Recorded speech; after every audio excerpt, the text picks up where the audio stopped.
Думаю, ви, як і кожен креатор, дуже зраділи, коли на YouTube нарешті з'явилися автоматичні аудіодоріжки українською мовою. Але як це працює і чи всім варто використовувати цей функціонал? Всім привіт! Я Лена Сапса. І сьогодні давайте розберемось, як працює автодабінг, які є обмеження і які оновлення анонсували у свіжому відео, яке вийшло цього тижня. What do you do at YouTube? I'm the product lead for YouTube Autodubbing. Are you autodubbed right now?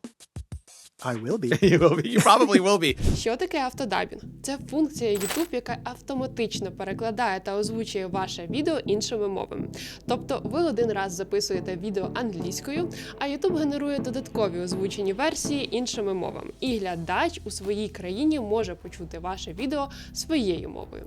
Але все залежить від оригінальної аудіодоріжки. Якщо ви викладаєте контент англійською мовою, у YouTube Studio вам буде доступний автоматичний переклад на 28 різних мов.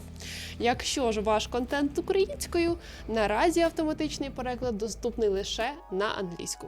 Як перевірити, чи у вас увімкнено дубляж? Якщо канал монетизований, функція автодабінгу у вас точно має бути доступна. Але треба перевірити, чи вона увімкнена. Для цього ви переходите в YouTube Studio, налаштування, канал, розширені налаштування і увімкніть функцію дозволу автоматичного дубляжу. А тепер давайте розберемось, як YouTube вирішує, яку мову показати глядачу. У більшості випадків це відбувається саме за мовою інтерфейсу користувача.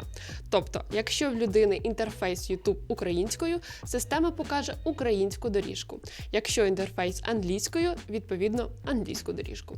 Але я помічала, що система не завжди працює ідеально. Наприклад, у мене інтерфейс YouTube англійською, і коли я відкриваю відео з перекладом, назва та опис відображаються англійською правильно, проте сама аудіодоріжка не завжди перемикається автоматично і доводиться вмикати вручну її в налаштуваннях. А тепер давайте поговоримо про те, які проблеми можуть виникати і чому автодабінг іноді не генерується або виникає помилка у відео. По-перше, відео триває понад 60 хвилин.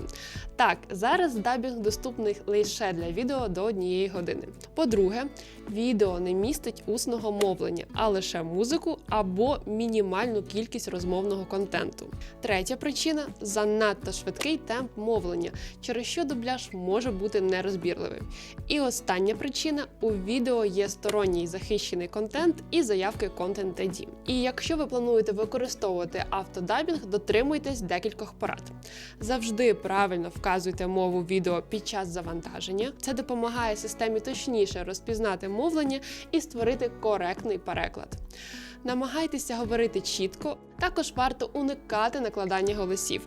Коли кілька людей говорять одночасно, системі дуже складно визначити, хто і що саме сказав. І тепер давайте поговоримо про оновлення, які на нас очікують щодо дабінгу на YouTube.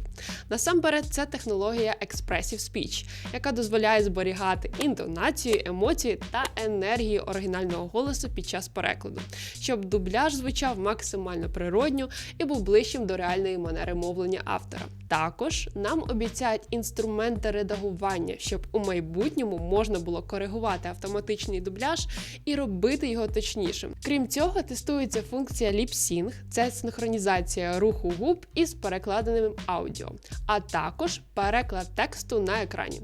Тобто не лише голосу, а й візуальних елементів у відео. І пам'ятаєте, на початку відео я розповідала про те, як YouTube визначає, яку доріжку у відео вам показати.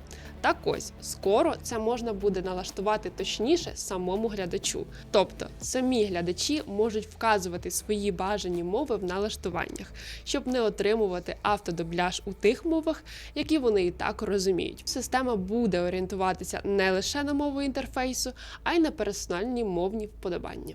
Дубляж – це справді крутий інструмент. Він відкриває доступ до нових ринків, до нової аудиторії і дозволяє масштабувати контент без повного перезапуску каналу. Але важливо чесно сказати, він підходить не всім форматам і не всім креаторам. Його потрібно тестувати, перевіряти якість і дивитися на результати окремо по кожній мові. І також хочу поділитися тим, що в SapSap ми надаємо послуги перекладу та локалізації. Ви можете замовити як переклад окремих відео з професійною адаптацією, так і дізнатись про можливість повної локалізації каналу під ключ. Якщо вам цікаво масштабуватися системно, радимо ознайомитись з деталями на нашому сайті. Посилання залишаємо в описі під відео. А якщо хочете одразу обговорити ваш кейс, пишіть нам в Telegram або на пошту. Всіх обійняли і до нових зустрічей!